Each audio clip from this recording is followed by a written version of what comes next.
Hi everyone, thanks for joining us tonight. My name is Robin Hughes and I'm the Sport and Coaching Administrator at viaSport. So just a couple of housekeeping items for everyone. All your lines have been muted. So if you do have any questions for Stephanie during our presentation, you can put them in the question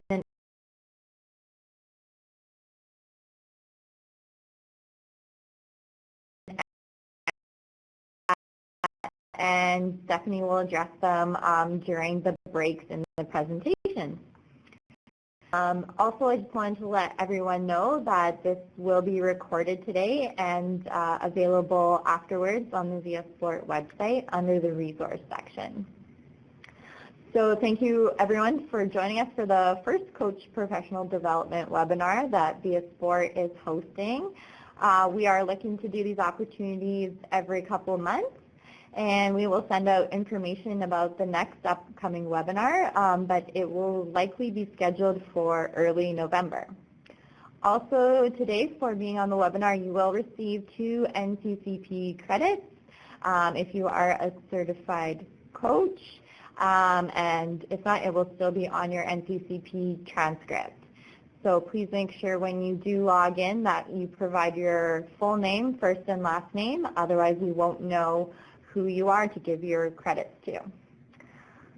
I think we'll start the webinar since it's 6:32. So today we have special guest Stephanie Jull, Director of Programming with the Canucks Autism Network. She's going to provide an introduction to autism spectrum disorders and the types of challenges that individuals with autism may experience in a sports environment.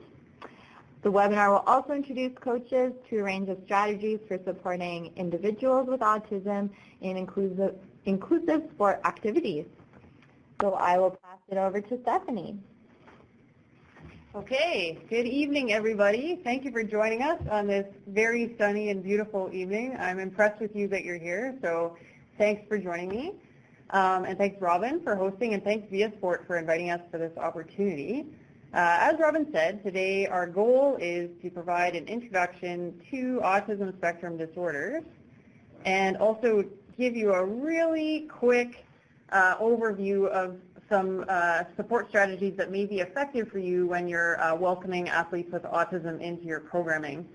I just want to mention this is going to be a fairly lightning speed version of these support strategies, and that at Canucks Autism Network we are regularly hosting workshops, and usually we cover the type of information I'm going to provide today in more like a 5-hour span and give people a chance to do hands-on practice. But I hope that the webinar today will give you some information that you find to be a useful starting point, and you can always contact us if you need some more support.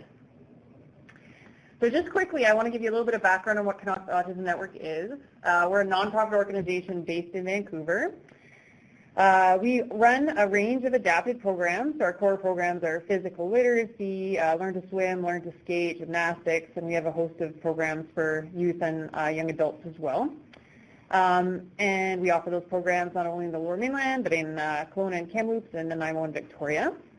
But our mission goes beyond offering adapted programs for individuals with autism. What we'd really like to see is the range of sport opportunities available to individuals with autism be much more broad than that. So with that in mind, we have really increased our training initiatives and partnered with some great groups around the province to try to get more sports programs and more coaches feeling comfortable with including an athlete with autism in their activities. So as an example, we started to partner with some groups to run try-it days, and as I said before, we do host workshops. Boom, there's all the things I just mentioned about adapted programs. Don't need to say that again. And here's just a few examples of some of the groups that we've worked with in terms of training. We were really proud to develop some online modules for Special Olympics Canada, and now we're starting to talk to Coaching Association of Canada about how to get that information out to a broader group. So I'm going to start tonight by talking about autism. Some of you on the call may be familiar with autism. Maybe you've encountered athletes living with autism. But one thing we know about autism is that the numbers are really, really on the rise. So you may not know that the current statistic for autism is 1 in 68 children, and actually it's 1 in 42 boys. So if you look at sort of classrooms within a school, it's more likely than not at this point you'll have a child diagnosed with autism in every grade of that school. So it's an incredibly common diagnosis these days. And this is our number one learning when it comes to autism. So we have a phrase that we picked up, which is if you've met one individual with autism, then you've met one individual with autism, meaning that autism is actually called autism spectrum disorder. So we would expect that individuals with autism that we encounter are going to vary tremendously in a lot of different ways. So one kind of great example of that is language abilities. So language is not at all actually part of the diagnosis of autism. So you may be encountering an individual with autism who has very little speech, all the way through to an individual who may communicate with you using more or less typical speech, so conversational, all that kind of thing. And then you see all kinds of things in between as well. And this can actually make the diagnosis of autism quite confusing to a lot of people, because they start to wonder, well, if these kids are so different, then what is it that really that binds them together? Like, what is the commonality amongst individuals who share this diagnosis? So what I'm going to do right now is actually walk you through some of the core features of autism and try to give you examples of what that's going to look like with athletes who show up in your sports environments. So actually try to point out to you some of the things that these individuals who share this diagnosis do have in common, even though it may look quite different from one person to another. So for each one of these core features, I'm going to put up a slide like this that shows, oh boy, here's the really technical language, and this comes right out of the diagnosis. But then I'm going to break it down for you and give you some really specific examples of what this might actually look like. So the first part of the diagnosis looks at challenges with social emotional reciprocity. And if you break that term down, the word reciprocity means exchange, so give and take, send and receive. So individuals on the autism spectrum are still learning how to both give as well as receive information that's social or emotional in nature. So what that might look like for you in your sports programs is you may have kids or youth walk in and they have very awkward social initiation. So for example, we have some participants in our programs who will just kind of interrupt the conversation and ask a question that's totally unrelated to what everyone else is talking about. We have some kids within our programs who aren't using a lot of speech yet, who you can tell that they want to kind of join into an interaction, but they don't have those like skills to know how to join in the other kids who are playing. So they might just do something like walk right in the middle and kick over all the pylons, or walk right in the middle and take the ball out of someone else's hand. And that's their way of sort of finding a way to join in to the play that's going on. So they're still really working and learning on those social skills. You may encounter individuals with autism who don't show a lot of social initiation. It's a really big myth that people on the autism spectrum are not social or not interested in making friends. It's almost always the case that these individuals are very deeply interested in having friends, but are just really struggling with the social skills to support that. So we often find kids will come into a sports setting and they'll be also very distracted sometimes by things that are going on, and they're just not at a point where they really are understanding how to initiate socially at that point. You may see things like one-sided questions, so kids will just kind of come up to you and ask question after question after question after question, and they don't know how to have that, again, kind of back and forth exchange. And it might be the opposite too. You might have an athlete come in and they're very, very quiet, and you find that to get anything out of them, you have to constantly sort of, it's like pulling teeth to try to have a conversation. So all of those things are related to challenges with social and emotional reciprocity. The second part of the diagnosis talks about challenges with nonverbal communication. So, so much of how we interpret our world has to do with interpreting nonverbal communication. Very, very little about how people understand each other is actually based on the specific words that you're saying. So just to give you an example that you might be able to sort of relate to, if you were to walk into a backyard barbecue and sort of just look around you at all the interactions that were happening, you could come to so many conclusions without actually being able to hear any specific words that are being said. So you might be able to look at a group over on the left and say, oh my gosh, like, that guy's really flirting with that girl, and wow, he's really trying to hit on her, but I don't think she's into it. And you could pick all of that up without hearing any of the words that he's actually saying. You might be able to look over on your right and see two guys who are sort of starting to get their chests puffed out, and you might think to yourself, oh my gosh, they're going to start fighting if someone doesn't intervene. And again, you've been able to come to that conclusion just by looking at the nonverbal behavior that's going on around you. So lots of individuals in the autism spectrum are really still learning how to interpret nonverbal behavior.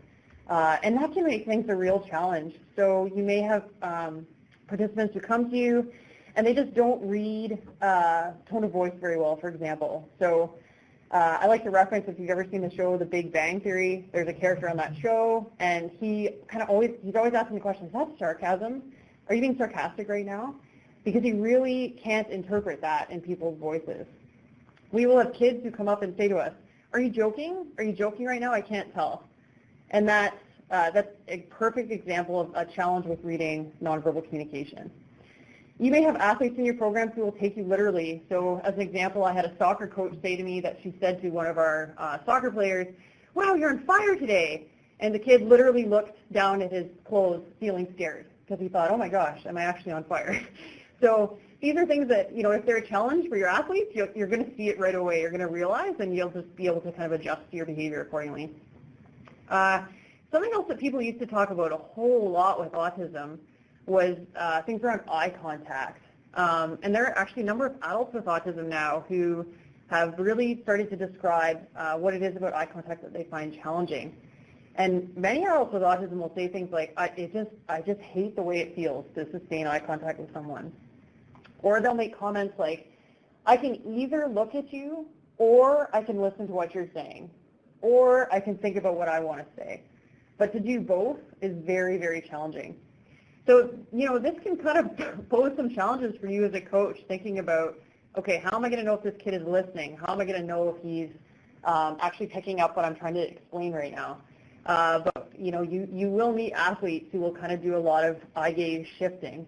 And our strategy within our programs is really not to worry about that too much. That's not to say that I won't call out to a child and say, like, Johnny, like, are you listening, or are you with me, or are you ready?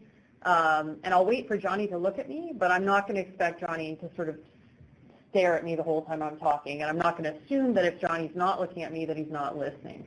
And I can check with him and just really make sure that he's got the information at the end.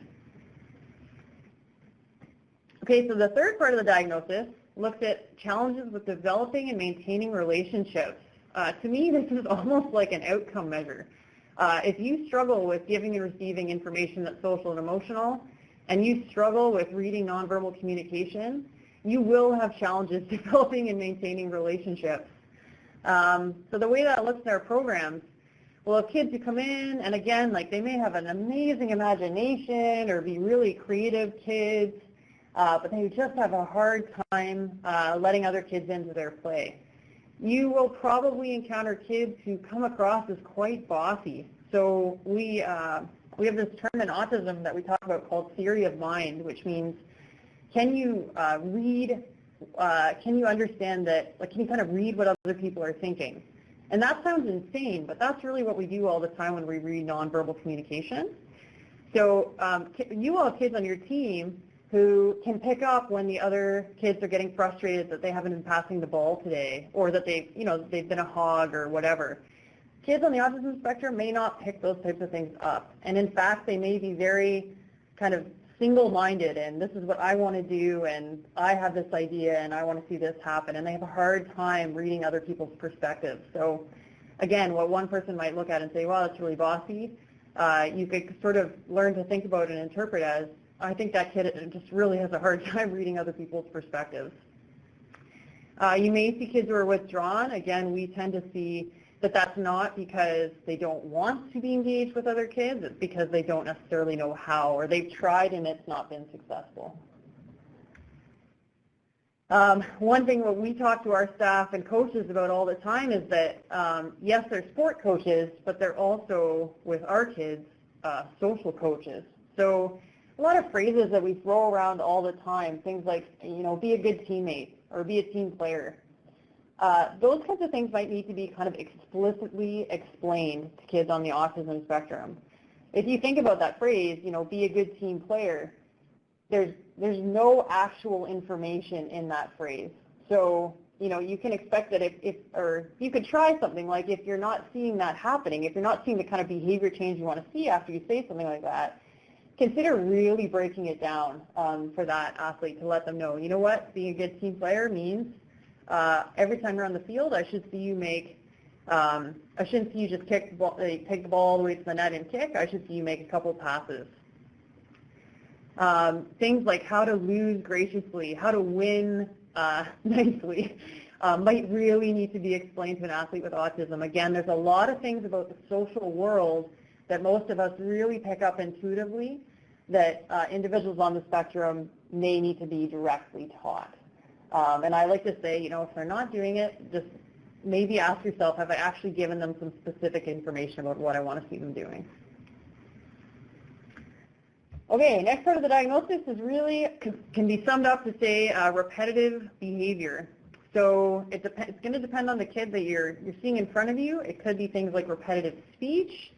It could be repetitive behavior such as kind of like certain body movements or kind of kids who are pacing, things like that.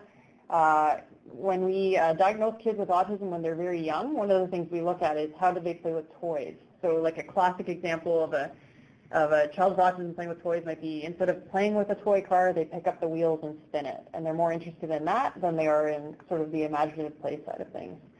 So repetitive behavior really, really is one of these things that is going to look very different depending on the individual and depending on how old they are, and it's probably going to change over time.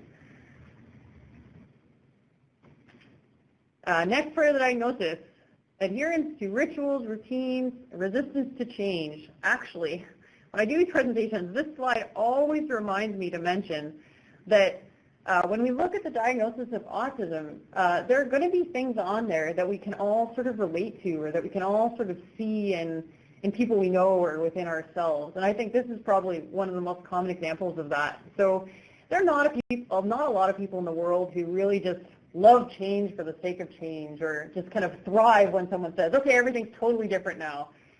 Most of us can really relate to this idea of liking to know what's going to happen or having some familiar routines in our life that help us feel a little bit more comfortable. One thing that's important to think about when we're thinking about autism is to get the autism diagnosis. It's sort of like a menu. So these core features I'm talking about, at the time of diagnosis, the individual displayed aspects of all of these core features. But how they've developed and grown and changed over time, you may see some things that are really kind of holding on and some things where the person has grown and changed and matured and potentially gained a lot of skill. And the other thing is, we have something like this, resistance to change.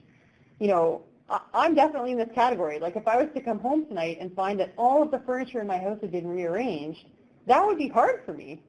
But the difference is, what kind of skills do I also have that can help me cope with that? So do I have some strategies like, when I walk in the door, if everything's everywhere else, I might actually step back outside for a second and take a couple of deep breaths and say to myself, whoa, like, what's going on here, and sort of calm down a little bit. And the second thing I could possibly do is use a social skill to help me get through that situation. So I could come inside and say, I couldn't help but notice that the couch has moved and you moved the TV, and could you tell me a little bit more about why you did that? And the difference you may see with someone on the autism spectrum is that instead of using those coping skills or those social skills, they go straight to melting down, and they really have a hard time handling it.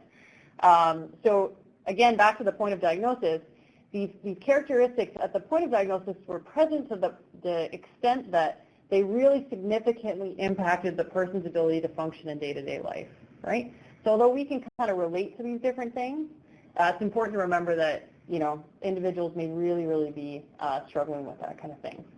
And some of how we can support individuals is to teach them things like those coping strategies or those social skills that I mentioned.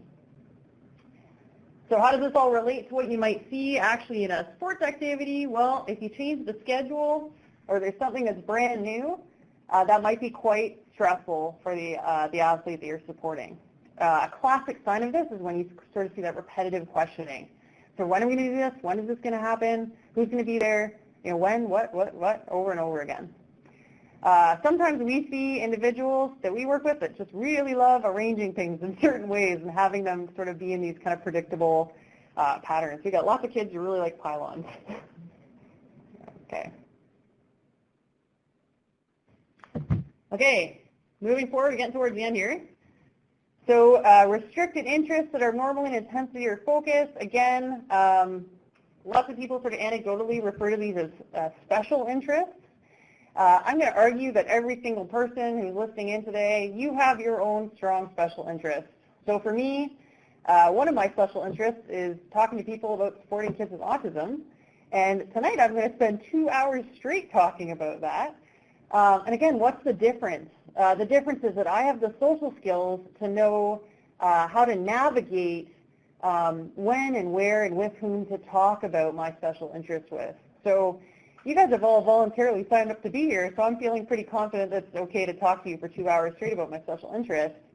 But the difference is, you know, if I kind of was traveling and met someone on the elevator and they had a look at my T-shirt quickly and they said, oh, you know, Canucks Autism Network, what's that?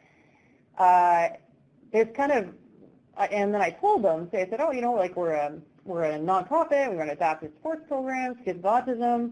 This has actually happened.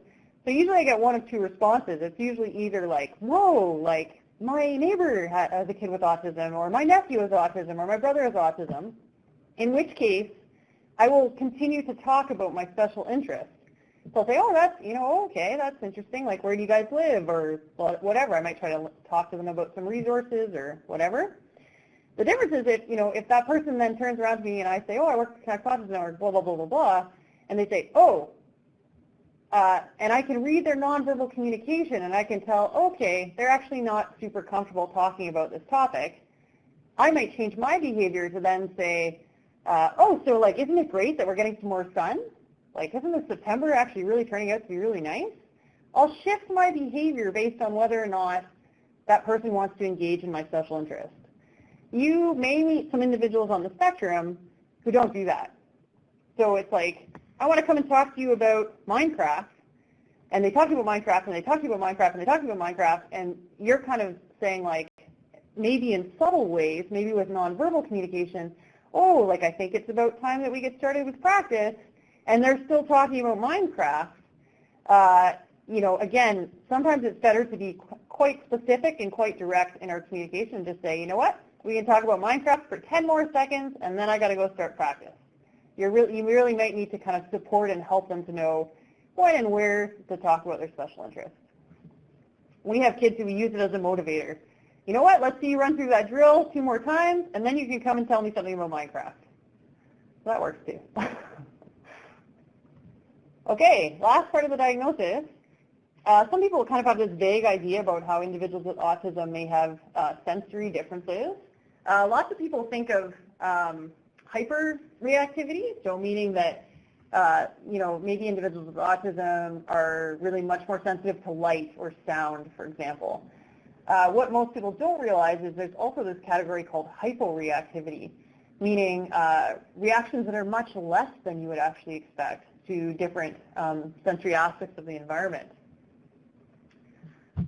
So to give you some examples, hyperreactivity, well, we do have kids who are really sensitive to sound, like the kid in the picture here.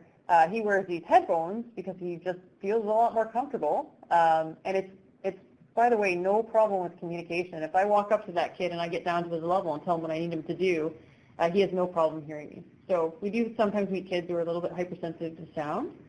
But an example of hyposensitive, we also see participants who don't react as you would expect, for example, to painful stimuli. So we've had kids who have fallen and hit their head, or I literally watched a kid sort of fall off of a piece of climbing equipment once, and he just stood up. Like I'm pretty, you know, kind of like when kids fall down in our skate program, I'm like, get up, you're fine, let's go. But, you know, this kid like really should have been crying or something, but he wasn't. And we have parents sometimes report that to us. So does that mean that he's not injured? No, not at all. He still needs to be checked for injury and all that kind of thing. So these are some of the examples of sensory issues that you might see with various individuals on the spectrum. Another one that has a big role in some sports is helmets. So we have lots of kids who come to skating. They just don't like putting that helmet on, but we just keep working at it, and, you know, you got to get the helmet on there before you can go on the ice. So eventually they get it. There's a lot of more research coming out now about looking at kids with autism in terms of what is their physical development like, what are their physical literacy skills like. And what that research is showing is that when you test groups of kids with autism against groups of age-matched, typically developing peers, they tend to score much worse on measures of physical literacy. And what's interesting about that is, just my opinion, I don't necessarily think it's anything to do with the autism per se. What happens to lots of kids with autism is that they, at a young age, they try different activities and they just fail miserably. So for example, parents will take the kid and try to enroll them in a community swimming lesson. The kid has a tantrum, melts down on the pool deck. The parent feels really embarrassed. It's really hard for the other kids in the class. They feel upset.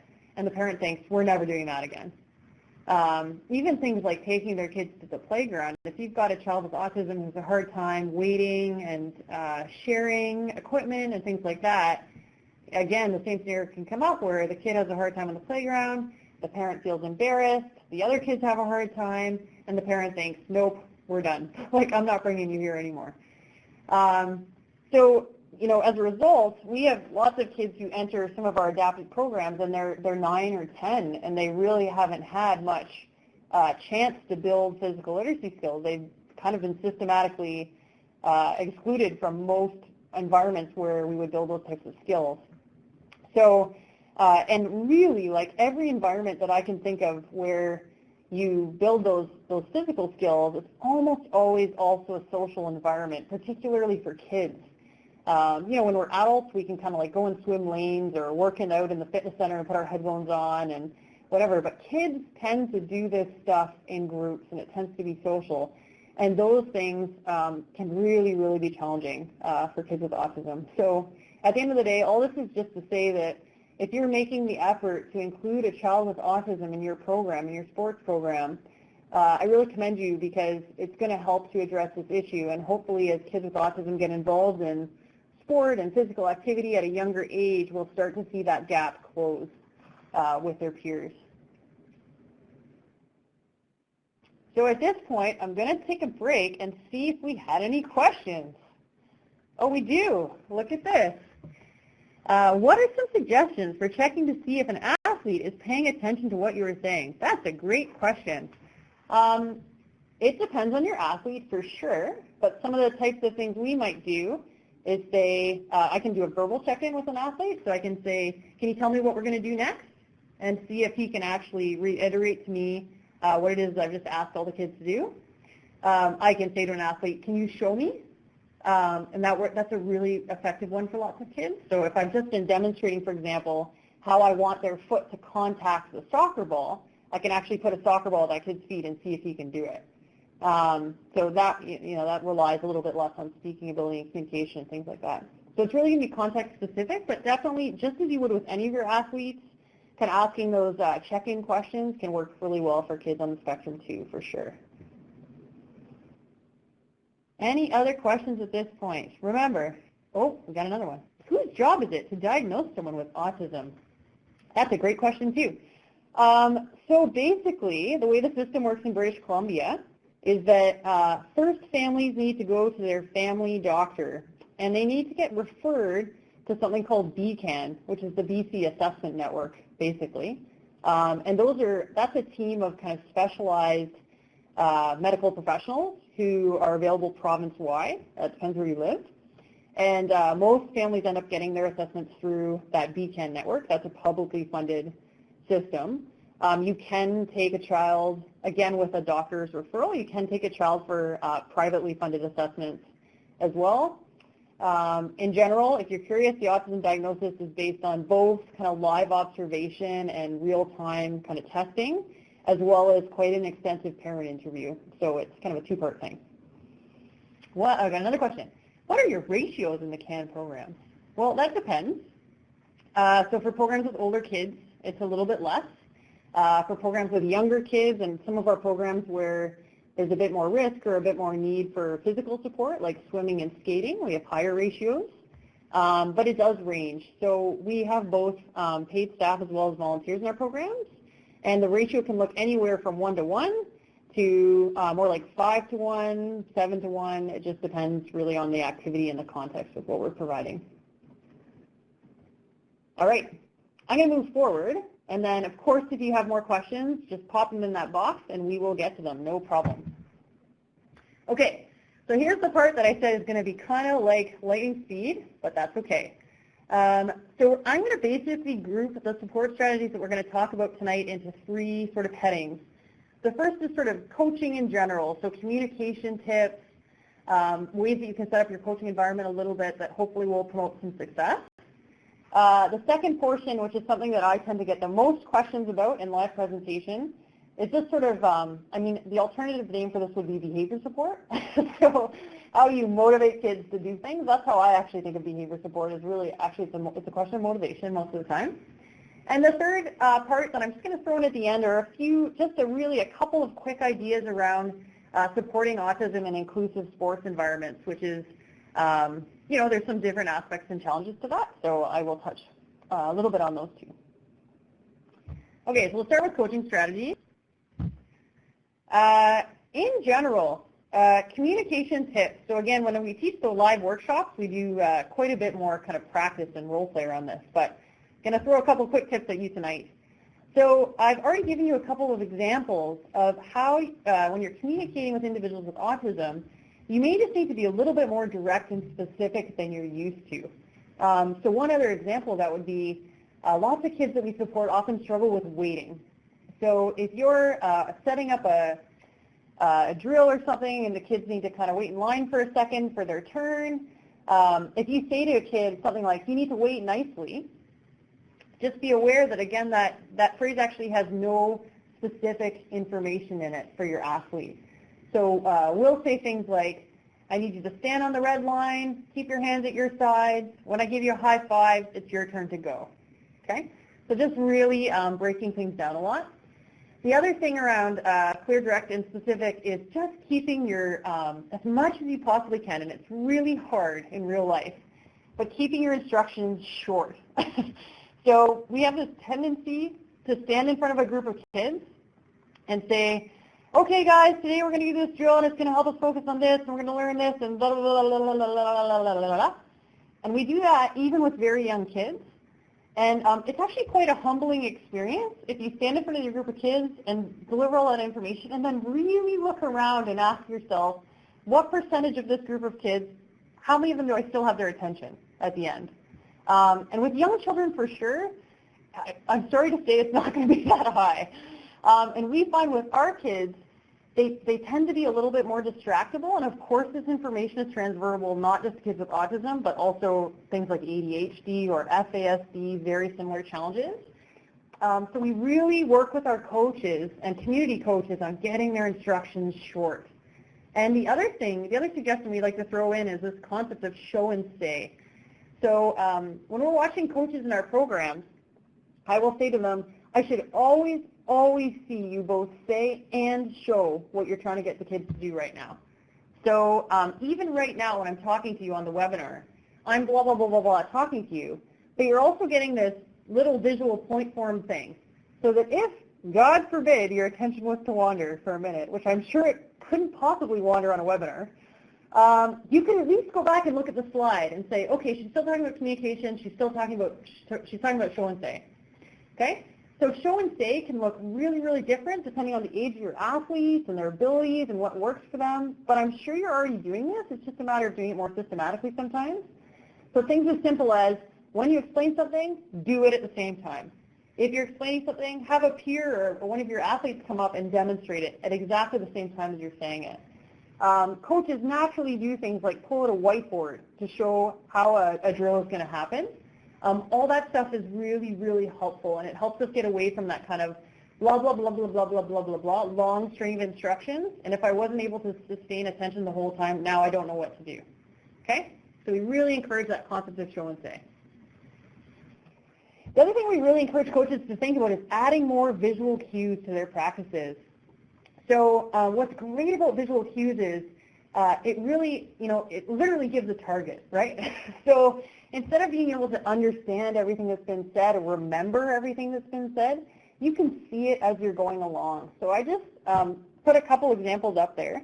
Our experience is that our athletes are able to be so much more independent if we've got more visual cues. The picture on the top left there, here we have some athletes playing hockey, and the concept here is, keep I could say to this kid, take your puck and move it around the pylons and go from one end of the rink to the other. But instead we've taken it's actually a bingo dabber, and drawn on the ice, and now we just say to the kid, keep your puck on the red line, go around the pylons. And I can show them, and boom, there it is. And our kids are almost 100% of them able to be totally independent in completing that drill, as opposed to having someone, skate right in front of them or stand beside them and say, no, keep going around, do this, do this. It just, the more visual you can make the practice, the better. We use spot markers, which some of you may be familiar with.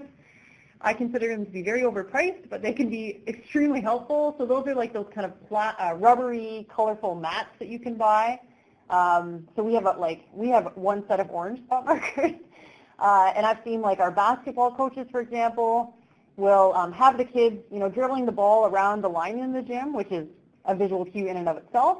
And then they'll systematically place those spot markers, and when the kid gets one of them, they have to do a jump stop. So again, it gives them that visual cue of, okay, dribble, dribble, dribble, jump stop, dribble, dribble, dribble, jump stop, right? So just in creativity, sky's the limit on this kind of thing.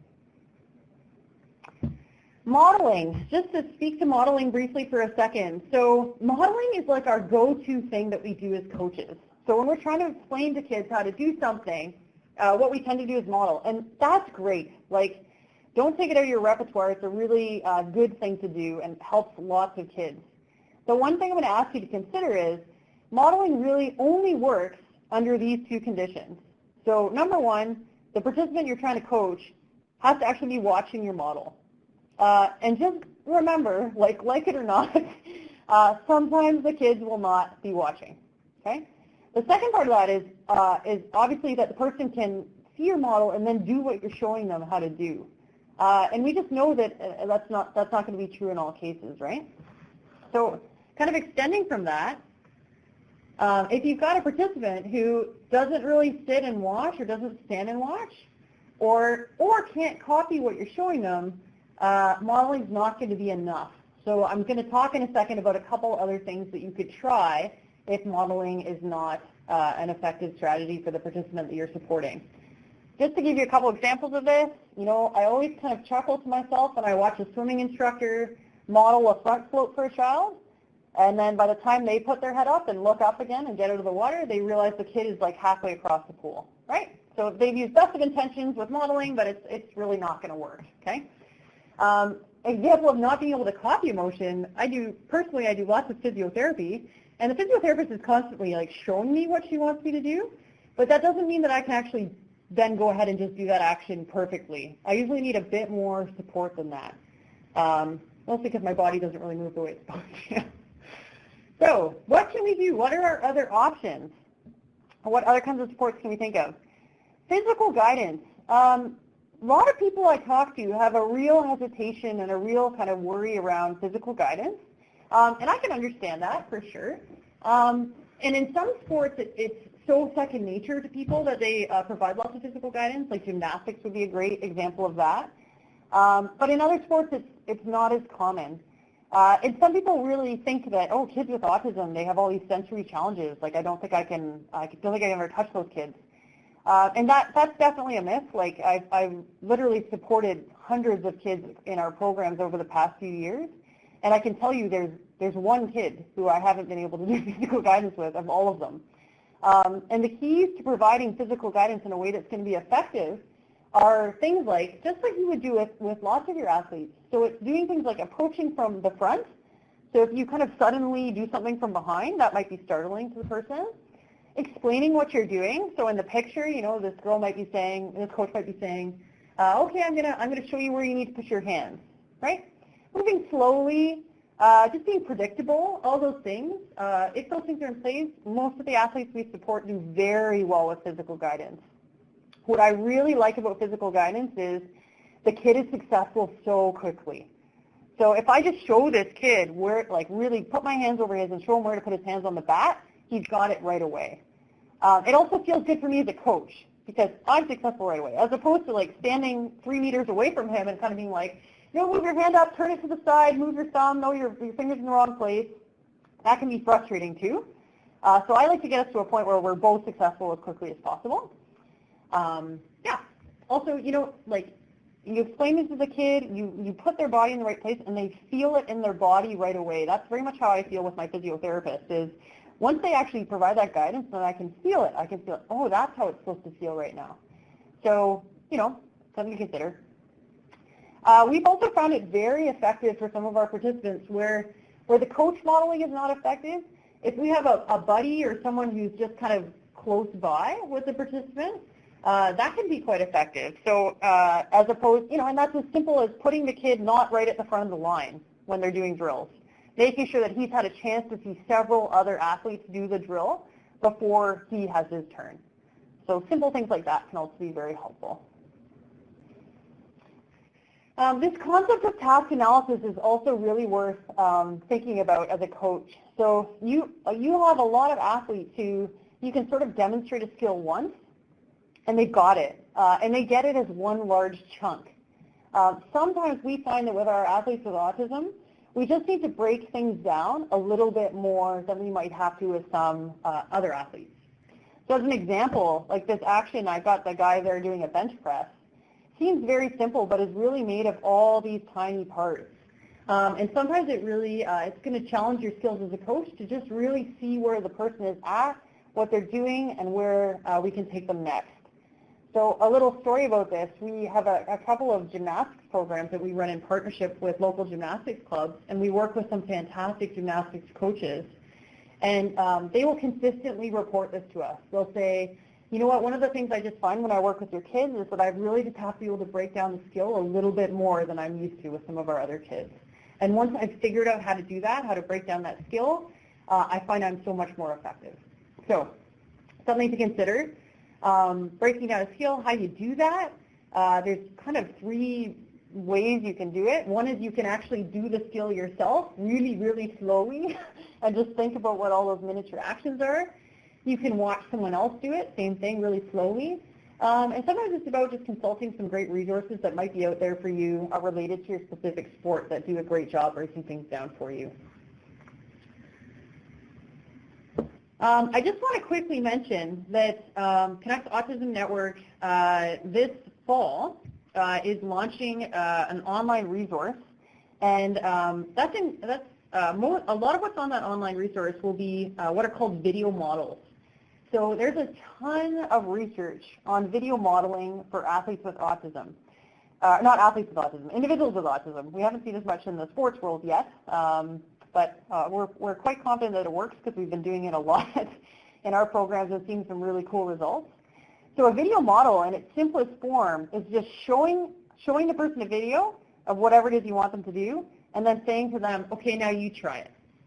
And we introduced this idea with coaches in our programs about a year and a half ago, and honestly, the number of times I saw people's jaw drop where they showed a kid something on video and then asked them to do it, and the kid did it immediately, and the kid did it well, much better than they had done it after quite a bit of live coaching. So the online research we're launching will have video models for most of the sport skills in most of our programs. So for example, we have physical literacy videos. And these won't be helpful for everyone, but we're hoping that we'll be able to share them and people will be able to refer them for example, families where you might have a kid who's just about to start a certain program in their community, whether it's soccer or basketball or yoga or a physical literacy program, and they can actually have a look at some of these videos even before they attend that program and get sort of introduced to some of the skills that they might be asked to do when they arrive at that activity. The one that is screenshotted there, we made a video teaching kids how to put hockey equipment on, because our experience was kids would show up to the rink, and just that task of getting all that equipment on, especially for some of our kids who, don't find it very comfortable, was so anxiety-provoking and so kind of like put them in such a dysregulated state before practice even began. So we made this video and gave it to parents and said, you know what, if it helps, go for it. Like, let your son or daughter watch this before they come to practice. Maybe practice alongside the video at home. And then by the time they get to the rink, hopefully it'll be like a nice kind of familiar and easy routine, and they'll feel more comfortable. So I promise to keep viaSport updated on when we have that launched. It's all uploaded. We're just waiting for the moment to kind of make it a public-facing resource. So we'll have that out very soon. Okay, at this point, I'll take a break there and take some questions if we have some. Oh, I see one. So some of them, okay, I coach Special Olympics athletes, so some of them compete where visual cueing is not allowed, competition on the ice. How do you suggest weaning athletes off visual cues? That's a great question. Sometimes you're able to do that very, so what I'm looking for, like very physically, meaning that like if you think of that kid who's following the lines on the ice, so I can start by having a solid line that goes all the way from one end of that drill to the other, and then I can make that a dotted line, and then I can just make that a series of dots, and then I can take those dots away. So I've literally faded that, that cue from being everywhere to being gone. And I think if you really, like this is just, honestly, so much of this is just an area of creativity where you think to yourself, how can I make that cue smaller and smaller? How can I make it lighter and lighter? All those types of things. And we often find that once kids have done it a few times with a visual cue, they really understand it. They understand what you're asking them to do, and then it's not a problem to take it away altogether. Do you mostly have one-on-one for skating is another question. We often have one-on-one for skating. I don't know if mostly is the right word, but we also have skating programs for kids like who are 3 to 6, so we find it very helpful to have lots of support with those little guys for sure. Cool. Well, we have like 2 people asking most of the questions, so don't be shy. Please, we want this information to be useful. So if you haven't seen questions as things are going along here, don't be shy to fire those onto the screen. No one else sees them, I'm pretty sure, except us. Yeah, Robin's nodding yes. So it's just us who's going to see your question. Okay. I'm going to move on to this section, which is often one that people are very curious about. So motivation/behavior support. So one thing that I just want to mention is that, you're going to have athletes, participants with autism showing up to your programs who may not have the same types of motivation that other kids who turn up to your programs might have. So, for example, we have kids that we support that really haven't watched a soccer game on TV, or they don't really know about the Whitecaps, and they're not like super duper interested in soccer even, but their parents have signed them up because they want their child to start to develop, to have some fitness and some opportunity to be active and yada, yada, yada.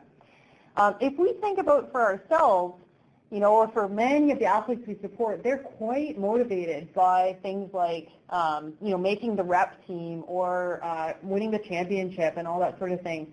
We just need to be aware that some of the athletes with autism, they may not have those same motivators.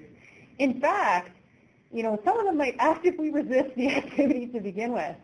And one thing I want to say about that is, as much as possible, not to give up too quickly. So a great example of that would be, if you're working with kids on skates, skating is a really tough activity at the beginning. Kids gotta, imagine it from the child's perspective. So they walk into the rink, they have to put these things on their feet, and you have to tie them really, really tight or they don't actually work properly. Once they've got them on their feet, they can't really walk normally anymore. And then you ask them to stand on this surface. It's like completely unstable, and it's cold, and if you fall, it's really hard. And that's a lot of hard things at the beginning.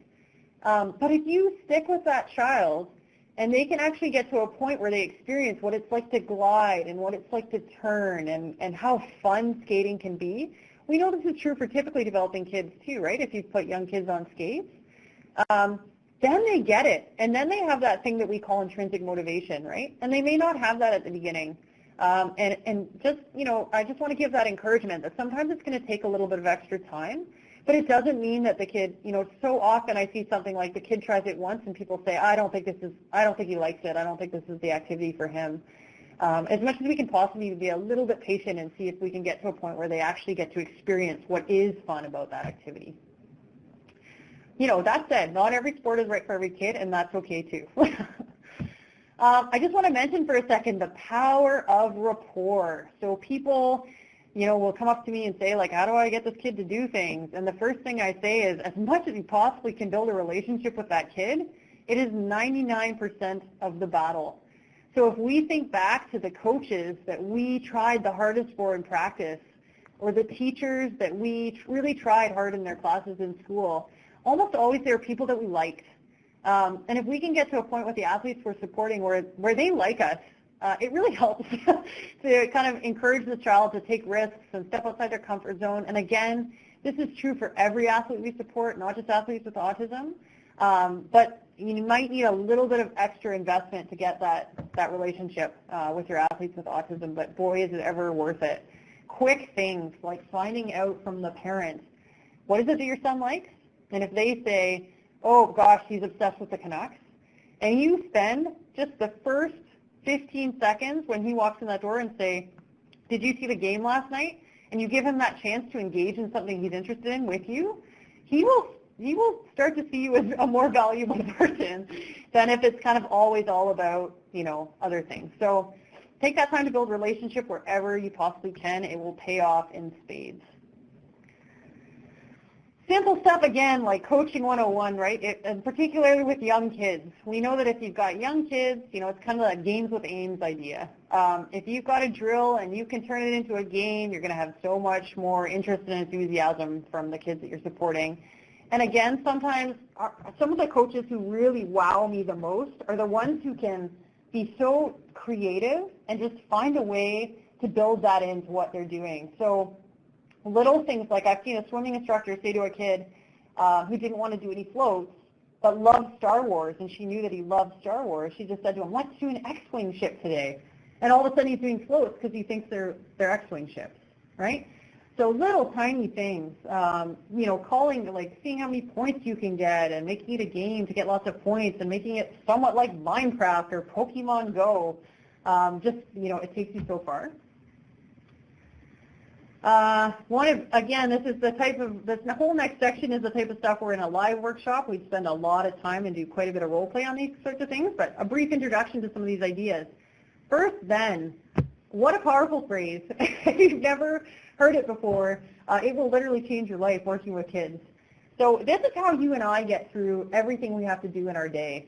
So we say to ourselves things like, you know what, first I have to finish this financial report, then I'm going to Starbucks.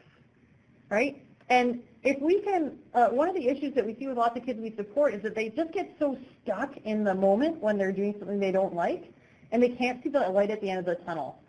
So saying things like, first we got to do, 3 more of these, but then we're going to play this game, can just so help kids to get through things that are a little bit challenging for them. So really having that phrase first then at the tip of your tongue can be a real big help. Sometimes we use visual supports to show our participants first then, as you can see in the picture. If that's something that appeals to you, we have those downloadable on our website, so you can help yourself. But I would argue that, you can also use first then with this group of kids playing basketball on the right side, right? If I've got a kid who's starting to lose motivation, I can say something really simple like, hey, look, first we got to work on our chest passes for 5 more minutes, then we're going to scrimmage. Right? It's the exact same principle as the little visual pictures there. Countdowns, that's another one. So in our daily lives, we really like to know how much or how long do we have to do something. So, just as an example, sometimes when we do a live presentation, we'll bring someone up and we'll say to them, okay, do push-ups. And they'll start doing push-ups. And I'll just keep talking. And then eventually I'll say to them, okay, you can stop now. Right? And then I'll say to them, okay, we're going to do that one more time. I need you to do 5 push-ups. Ready? Go. 5, 4, 3, 2, 1. And then I say to that person, now which one of those did you like better? And they always say the 5, 4, 3, 2, 1, 1. because I knew what you wanted me to do, and I knew that even though it was hard, I only had to do 5.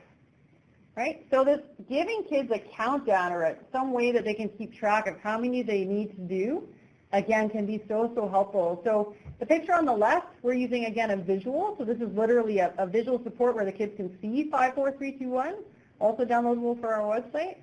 But on the right, here I'm working with a group of adapted ski instructors, and we can talk about things like, boy, how could you use a countdown on the ski hill? Maybe you don't have the little pictures, right? Maybe you're just going to say to the kid, okay, you know what? You see you're starting to get tired. You've done a great job today. I need to see you do 5 more link turns, then we're done. Okay, ready, go. 5, 4, 3, 2, 1. So exactly the same principle.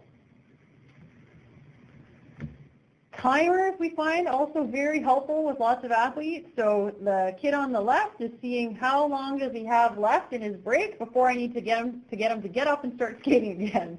And it's amazing. Parents will be able to attest to this. You show a child, you know what, you can play on your iPad for 5 more minutes, and you show them on a timer, and the timer goes off, and they go, okay, and give you the iPad back, versus if you just say to them, give me your iPad back. That predictability is very helpful. So if you have an actual timer available to you, again, just showing how long you need your athletes to do something can help motivate them to get them through. Think about the kid on the right, though, hockey practice. You know, if he's starting to fatigue and I really want him to persist for just a few more minutes, I'm really challenging him to get a little bit more out of him today, I can point to the clock that's on the wall in the arena and say to him, look, he's done a great job. I'm proud of you. We're going to skate here today for 7 more minutes. Look at the clock. When it gets to this, you're all done. And it's the same principle. When I go to the gym and I get on an elliptical machine, I usually set a timer because I like to see how long do I have to do that for, right? So just another one to kind of throw in your belt of strategies. Choices. Choices are very, very effective for helping people to do things. So on the left, again, we have an example of a coach who's working with a child, and she's letting him pick what he gets to do next, visually. On the right, say I don't have my little pictures and my choice board and all that kind of thing. I can still give the athletes in that photo all kinds of choices. So I can say to them, hey, do you want to start with a yellow ball or a green ball? Do you want to stand in the orange square or the pink square? Should we try to hit the target on the left or the target on the right? And there's actually research to show that simply by offering more choices, problem behavior will drop. Just by giving people more choices in what they're going to do and what order they get to do them in, they're going to feel happier. They're going to feel a little bit more empowered in that setting. So you and I, again, love having choices in our life. You've made thousands of choices today. You decided what time you're going to wake up. Are you going to wake up to a music or a buzzer? What are you going to have for breakfast? Are you going to have coffee at home? Are you going to stop at Tim Hortons?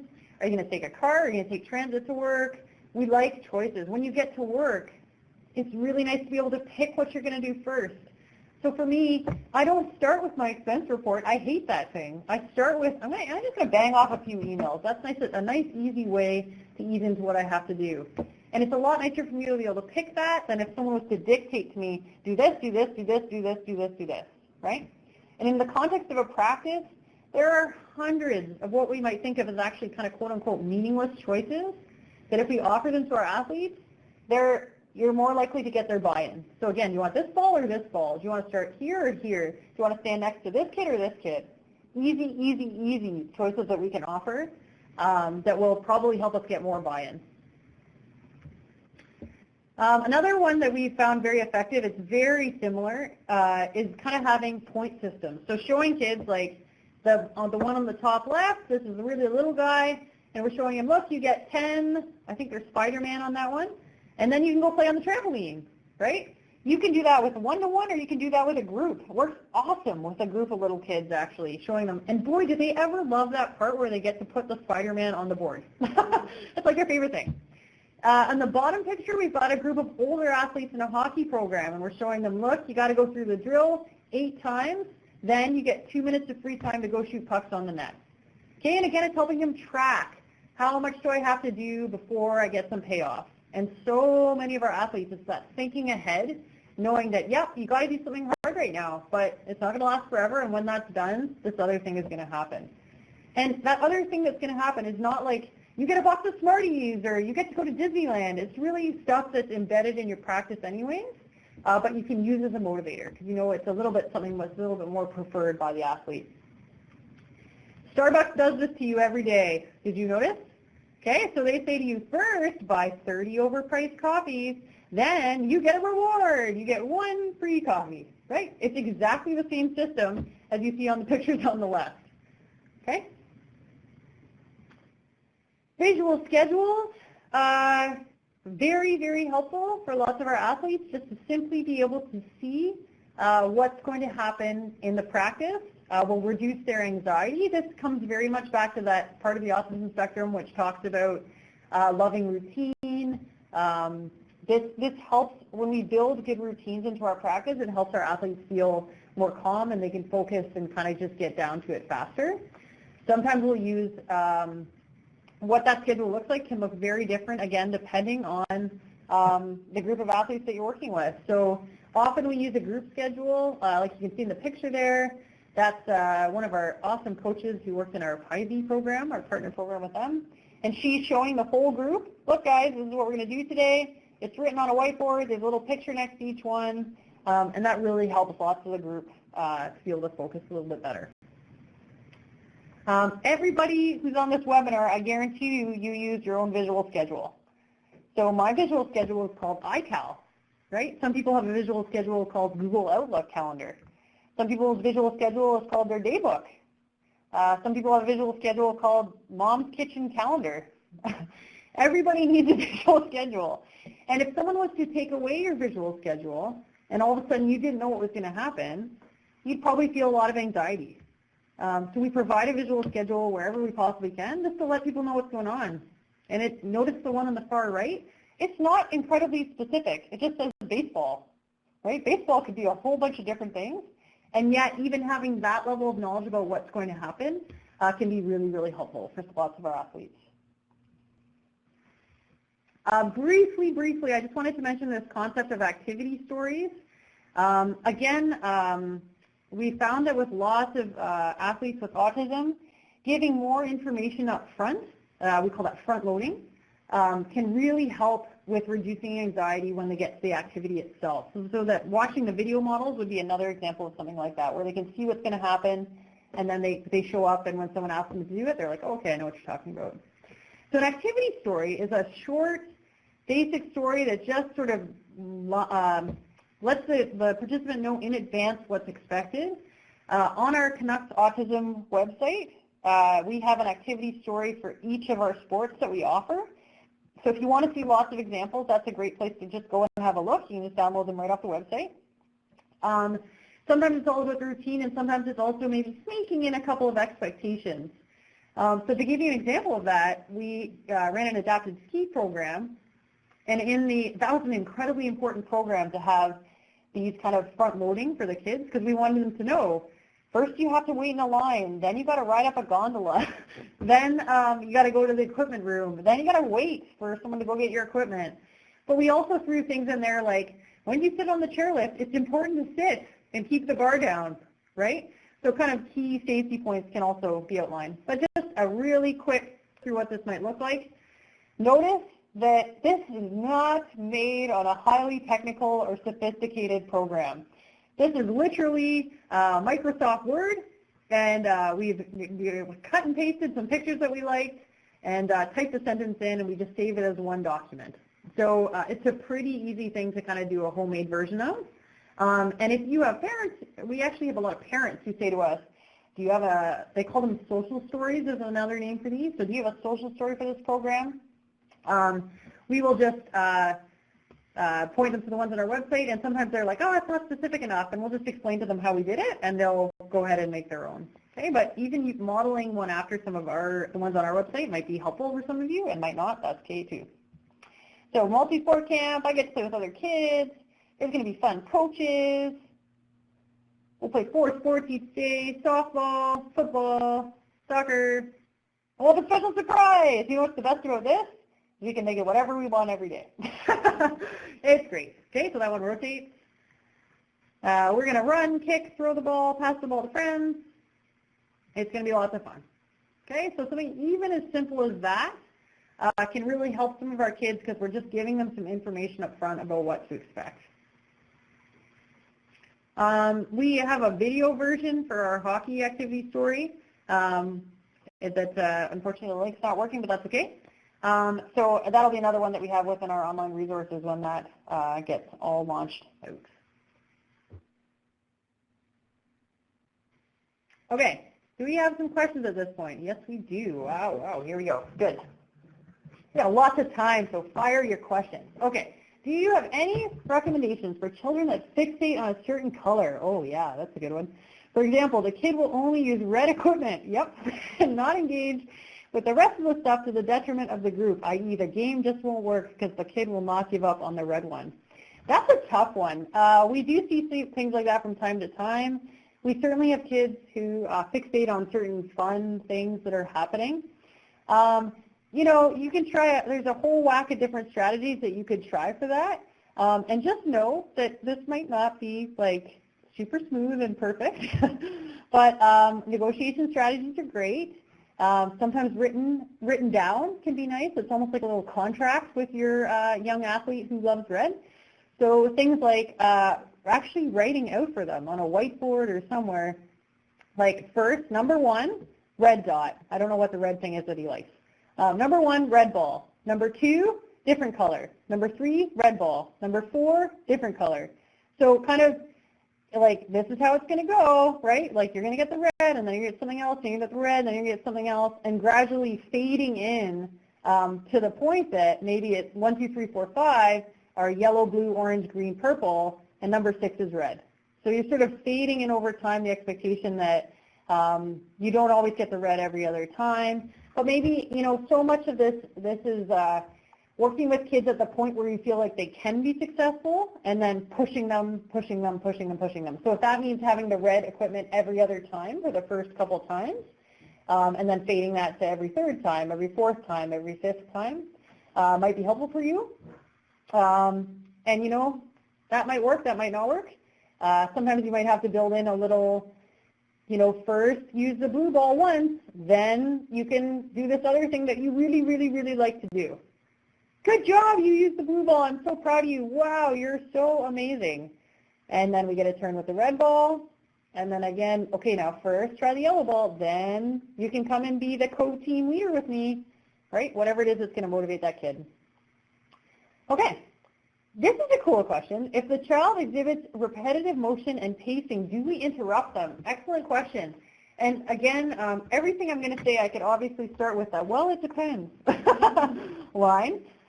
We have a number of athletes within our programs who do that, who pace, who spin, who will, do all kinds of repetitive body movements. It really, really does depend. So I have one athlete that I work with, and he'll come into the gym, and before he'll do anything else, he walks the lines in the gym in a certain pattern, and he does it the same way every time he comes.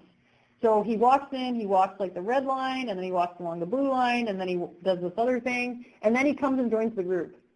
And my personal opinion on that is, you know what? If that's what helps you to kind of walk in here and feel grounded and ready to go, I have no problem with that.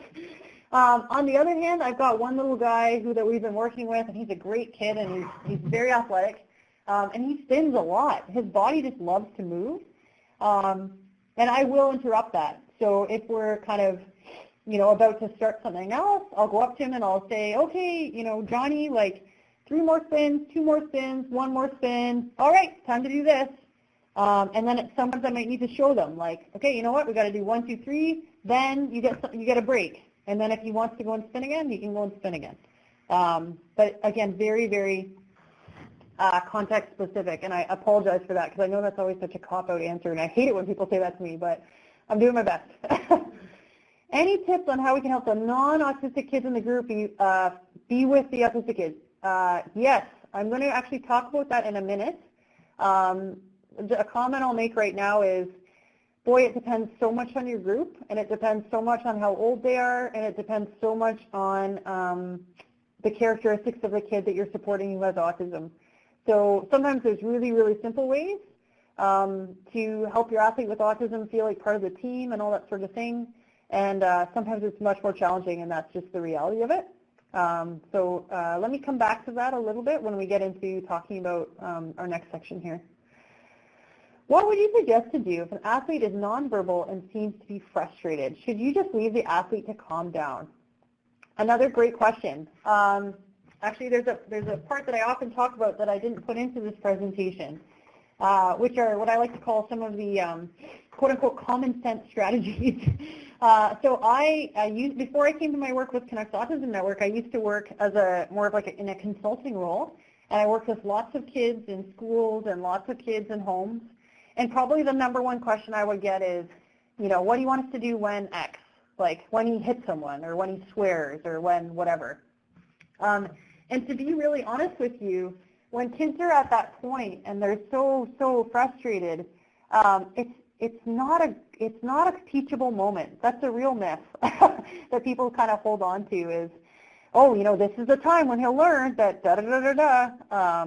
The reality is, if you think about a time when you've been really, really, really frustrated, it's not a teachable moment for you. So, for me, the closest thing I can really relate to would be, I'm not a really angry person, I don't think. But sometimes when I'm driving, I'll have these moments of road rage, right? And someone will cut me off and I'll just say things that I wouldn't normally say to a person to their face in real life, right? And if whoever's sitting in the passenger seat was to turn to me at that moment when I'm screaming and say, Stephanie, we really need to talk about your anger issues. And I know that person cut you off, but, da-da-da-da-da, really what would my reaction be to that passenger? I think I would be very tempted to just, at the very mildest form, just give them a really angry look, right? So the kids we're supporting, the key is actually to get to know them well enough that we can see what I like to call those like whispers, something's brewing, right? So if I know my athletes really well, and I know when they're on that tipping point, this is about knowing all your athletes, but especially your athlete with autism who might explode on you, knowing, like just being able to see, all right, I think we've really pushed to our limit today, and it's time for me to go over there and check in and say something like, you know what, we just got 2 minutes left on this, or I just need to see 3 more of those and you're done, or whatever it is, and really kind of help with some of that coping stuff. So if they're at the point where they're really frustrated, should you just leave them to calm down? Probably that's what you might be at that point. If you're thinking of someone who's kind of lost that rationality, it's not a good time to be getting in there and whatever. That said, really encouraging, and again, watching where I always ask people, like, where's this kid at today? How can you be successful, right? If you can just get that 5 minutes of participation or that this many tries at that skill that's really hard for them in the gym or whatever, and that's where they're at today, that's good. And if you can acknowledge and praise those small steps with them, and then the next day, you're going to try a little bit harder, you're going to push them a little bit further, unless they're having what I call Plan B day, where, you use your Plan B, okay? And that's okay too, right? Could you link us to the visual supports you have on your website? That's a wonderful question. I would be very happy to do that. What I'll do is I'll share those with Robin, and I'll make sure that she has them for either a follow-up email or maybe something else. I'll let Robin decide how she wants to handle that. Excellent. No other questions at this point? Okay. I don't want you to be shy because I want you to walk away with useful information. All right? So if you think of something else as I'm talking here, again, don't be shy. Throw it on up there. Okay. So we're going to talk a little bit, just again, make a few introductory comments around some ideas about including athletes with autism on teams where, you've got mostly typically developing kids. Okay, the number one concern that I hear from community coaches when I'm in there doing presentations is a real fear about, oh my God, I don't know anything about autism. And what I always say to them is, that's okay. Like you're someone's dad. You're a volunteer community coach. It's amazing what you're doing, and it's amazing that you're open to just trying. Okay, and there's a real sort of thing where teachers sometimes have this too, and they feel like, oh my gosh, I have to be the expert, and you really don't. And the fact that you have an attitude of, you know what, I'm going to give this a try, will be so appreciated 99% of the time by the parents of that athlete. Just your openness to giving it a try and to kind of having some collaborative conversation around how to make it work, even if it doesn't work at the end of the day, will be huge in their world, that you wanted to make that effort to see if you could help to make it work, okay? So speaking about parents for a second, just like we know the world is a diverse place, parents are a very diverse group of people, as I'm sure you're well aware, coaching. So parents of individuals with autism are also an incredibly diverse group. And in your conversations with parents, some of my favorite things to ask are, number one, what does your son or daughter like?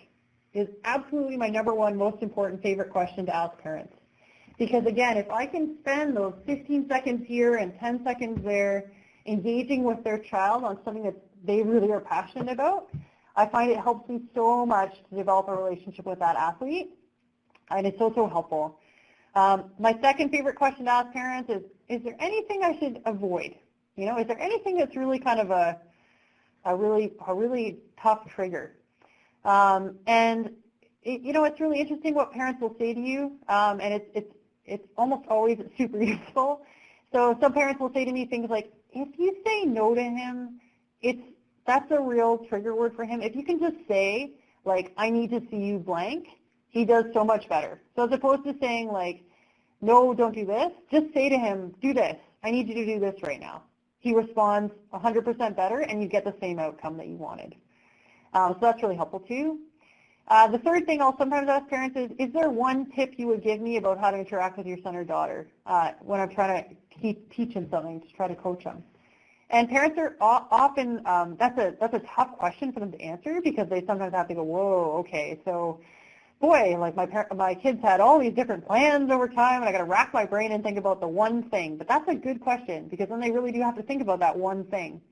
And parents will say things like, you know what, if you just write down what you're going to do that day, he does a lot better if he can see what's going to happen. They'll say things like if you say to him first this, then that, he'll do anything you want. And we find lots of athletes actually who that strategy is just so helpful for. So what does your kid like? Is there anything I should avoid?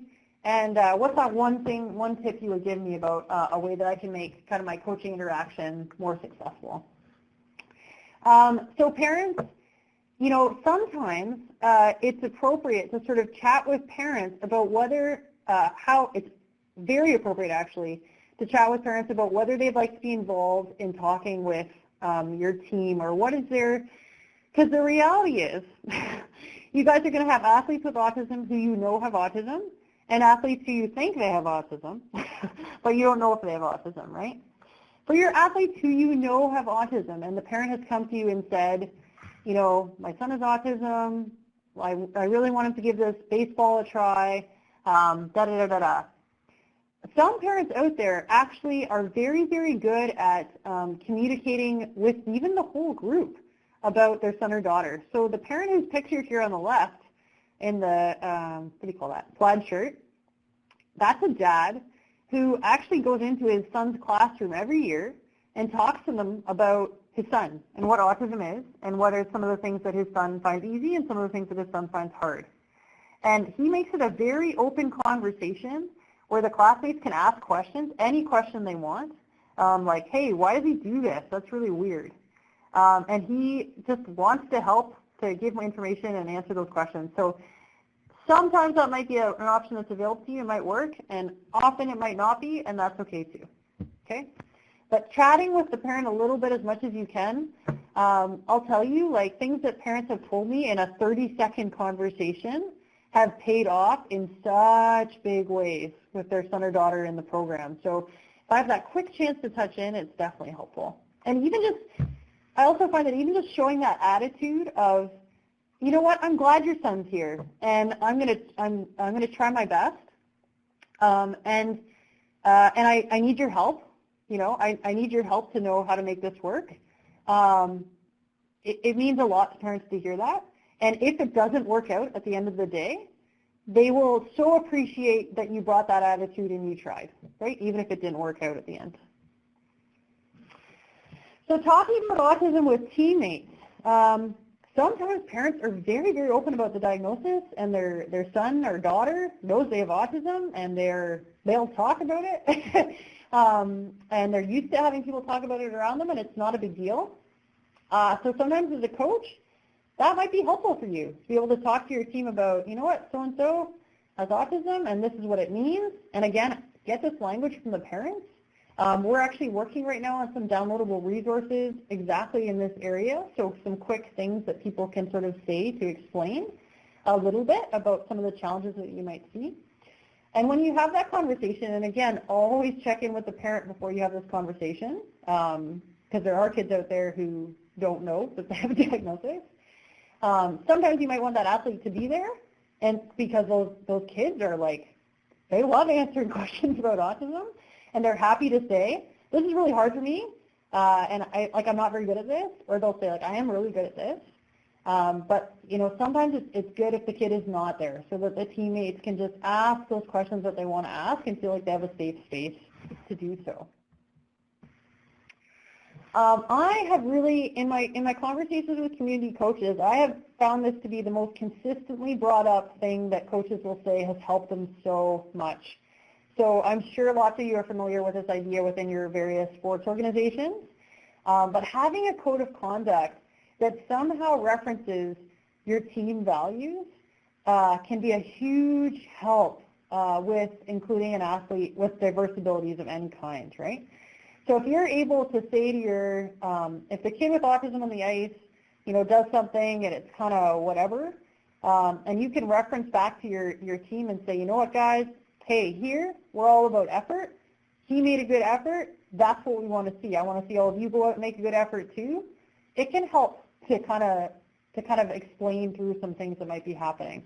If you talk to your team about how you value fair play or you value sportsmanship, that's another great word. Sometimes it's very helpful. And talk about what that means. And sportsmanship means that everyone gets a chance or whatever it is. Again, it's just that it can be a very helpful tool. And I'm going to reference this with regard to talking to other parents too. We have found that there are some very unique things that come about when we're talking to officials related to autism, and not just autism. So other kids with varying needs, you may need to be talking to officials too. We've heard some wonderful, amazing stories come out of local hockey associations in particular, where there have been some fantastic community referees who have really, you know, just been so helpful and supportive in terms of including athletes with diverse abilities. So for example, you know, if as a coach you go to the officials at the beginning of the game and you say, player number 15, he really has some challenges. He's going to take an extra maybe 5 seconds to get into position before the puck drops. He might even need you to sort of just cue him or whatever. That's it though. Other than that, he'll follow the puck and he'll follow the play kind of thing. It helps a lot if the officials know that in advance, as opposed to if they're wondering why this kid is always late to get to the face-off, right? Even explaining some things like, number 16, he just doesn't really get the offside thing yet. We're working on it, you know, like whatever. It can very much help. And by talking to the officials proactively, it's so much better than having problems come up and then, oh my gosh, this is a disaster. Everyone feels like it's a disaster, whatever. And really encourage them to ask questions because especially as we all know, in some of our sports, the officials are young people and they don't know what to do all the time and they're trying their best. And so if you can encourage them to just come to us and ask your question, that's great too. So explaining autism to other parents, this can truly actually be one of the biggest challenges that coaches sometimes experience because if they have an athlete with diverse abilities on their team and the participant is really struggling within the context of gameplay in particular, it tends to be a challenge sometimes. You know, it's great to have that code of conduct signed with the parents at the beginning of the season, explaining what your philosophy is around, for example, ice time, or for example, you know, in general, playing time. I've talked to many parents of athletes with autism who have their kids in mainstream sport programs, and they will talk about how what's really important to them is that their son or daughter gets an experience in sport. It's not super important to them that their son or daughter is out at the crucial moment in the game. It really isn't. And in fact, they would prefer that the coach doesn't necessarily have their son or daughter on the ice in those crucial, intense moments. It's totally okay. And they've had that conversation with the athlete. That takes the stress off, and the other parents kind of, you can build that understanding with them. Yeah, he's going to get some ice time, you know, and whatever, and they can see that he's not necessarily on in those, oh boy, top stress moments. That's an idea to think about too. But again, that code of conduct for parents as well is a super, super useful tool. And in general, a big theme of this last section is just being proactive with the people around you, as opposed to waiting for problems to happen, trying to really establish some ground rules that can help you so much from the beginning, whether it's with, you know, talking to the official in advance, talking to the other parents about what you're going to be doing, talking to the teammates about what you'd like to see. Okay, that's the end of the inclusion section. Do we have more questions? Actually, yeah, let's see. Oh, we have lots of questions. Here we go. Okay, I need a quick sip of water here. I found that autistic kids I work with have far less fear than others. Ah, yes. They consistently jump extremely high on the trampoline or move very quickly with apparent abandon, I love the language here, on the balance beam. Is this a lack of awareness of the risk? Great question. Definitely something I've observed as well. Not true for all kids with autism, but certainly true for some kids with autism. And your suspicion is probably right, that they don't really understand what could happen. I'll be honest, we've got some athletes we work with that I just think they're thrill seekers. Like they have that kind of adrenaline rush, that they like it, they love it. They love jumping high, they love coming, you know, running really fast and jumping off the edge of the pool, that sort of thing. So what I've found to be most effective with those athletes is clearly outlining for them what the expectations are, and then clearly following through if those expectations are not happening. Because in general, those are actually your athletes who are they're quite happy. Like they like doing the balance beam, or they like getting on the trampoline, or they like being in the pool. So if I can outline for that athlete really clearly, this is what I need to see. You got to walk on the pool deck, or, you know, if I can give them a visual cue as to how high they need to jump, or I model for them the pace that's appropriate on the balance beam. I might need to do a lot of kind of checking in until we've got it. But if he knows, boy, if I run, I'm off, he might be a little bit more motivated to kind of to try to remember to walk. And a lot of proactive cueing, like remember you need to walk, remember you need to walk. Some of those athletes, like, will even get it down to what can sort of look like a little mini written contract. So balance beam, I need to do this and this. Trampoline, I need to do this and this. Got it. I shake hands with kids. Sometimes I high five on it. Older athletes, I'll have them sign it. And that's sort of our agreement about what I need to see when they're on those pieces of equipment. And if they don't follow through, they lose access. It's pretty simple. One of the things that can work in your benefit is some individuals on the autism spectrum are actually highly driven by rules. So if you say to them, well, the rules say that da-da-da-da-da, for whatever reason, they're like, oh, well, the rules say, right? And if you post those rules and you're explicit, again, and specific about what you need to see, that can be helpful for you as well.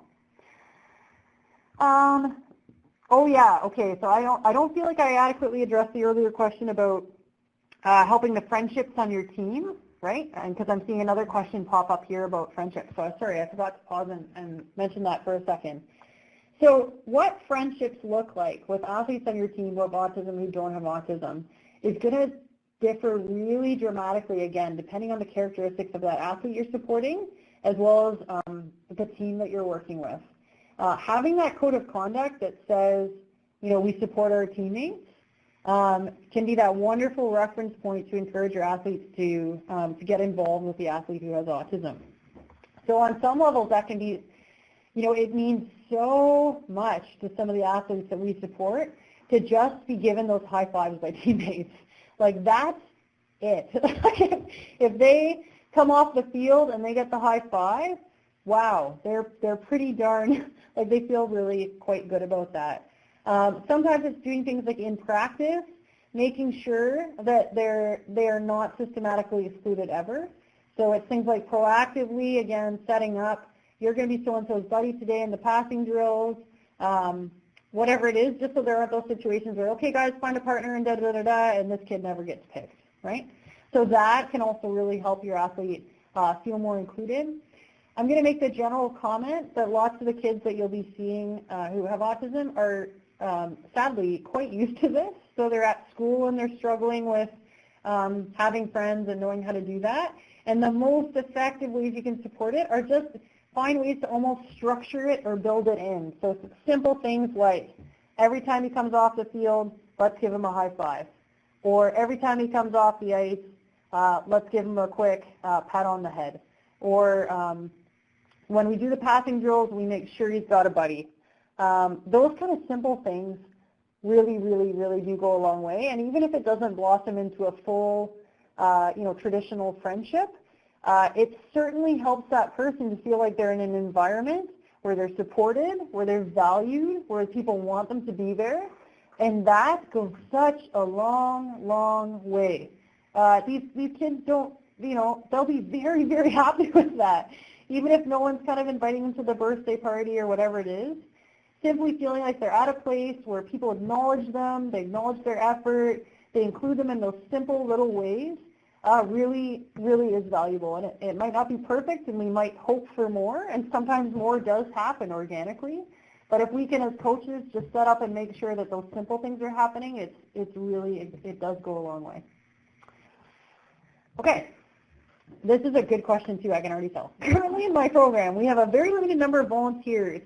So we don't have quite enough volunteers to support all the athletes in our program. There's one parent in the program who expects more support than we can give because of the limited number of volunteers. How do you suggest to deal with this? Great question.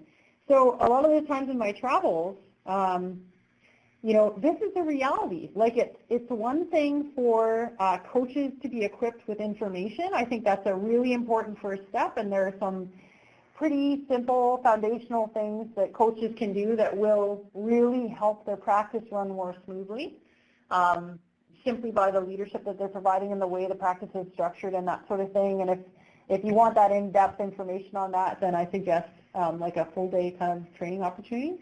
But that said, sometimes we have athletes who do need more support. That's just the reality, right? You can have your practice structured super, super well. You're doing all the right things. You're involving the peers to the greatest extent that they possibly can be.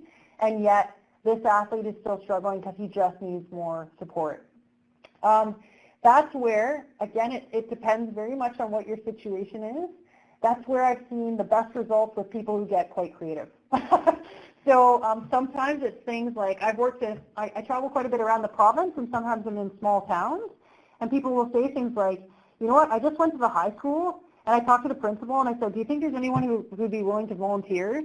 I coach this baseball team. I just need a couple of bodies out there to be that extra set of hands. Every kid in BC high school needs volunteer hours to graduate now. That can be a pretty cool way to get a couple extra sets of hands to help you out. I know that's a simple answer, and it's definitely not always that simple, but that's one potential thing. Don't be shy to ask the parent if they have some ideas about that. You're going to get a range of responses. Some of them will say, isn't that your job, or whatever. Others will say, oh, okay, is it okay if I help, or can I send his whatever? Some of these kids have like support workers or things like that who might be available to come and help at practice. So there really are a range of potential solutions, and it just depends on what's going to work best in your context and what resources you can be super creative about drumming up. I don't know if anybody else on the webinar has an idea about that, but I know that some of the people who are on the call are very successful with recruiting volunteers. Students are an excellent place to get volunteers. It's about, finding out at your local college or university, do they have any programs or even somewhat related to this? Most of our staff that we hire are students, and they're excellent. They're energetic and fun, and they like kids, and all those qualities are the most important beyond actually even autism experience. If they come in and they got the energy and they want to run around with the kid and have a good time, and be that extra set of hands for you, that's the most important thing at the end of the day. And then you can send them to watch this webinar to give them a couple ideas. Okay. Any other questions? The line goes silent. We've passed the 8 o'clock hour. Everyone is just dead tired. Yeah, all right. All right. If there's no more questions for Stephanie, we will wrap up the webinar. So again, just wanted to let you guys know that the webinar was recorded and it will be available on the viaSport website under the resource section. Also, your NCCP credits will be entered into the locker shortly, so you will see that in the next coming weeks. And we will send out a follow-up email with the Canucks Autism Network resource link. Oh, we have a few more questions. Hold on. We're not done yet. Okay. All right. If you guys are cool, we'll answer these last couple questions, but I hope that they are helpful for everybody on the call. And we're still quite early, so hang in there. I have an autistic athlete who's very high needs. He's nearly impossible to engage even with parental support. Thankfully, his dad is there to support him, but I really feel that I'm failing him because we've not been successful at engaging him.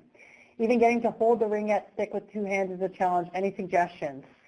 I'll just tell you a story on this. Some kids are going to be hard to engage. Some kids, you're in it not for the sprint, but you're in it for the marathon. First of all, I just want to really commend you for the efforts that you are putting in and for the attitude that you're clearly bringing to this. That is amazing. I'm sure that it is hugely, hugely appreciated by his family that you're making this kind of an effort with him.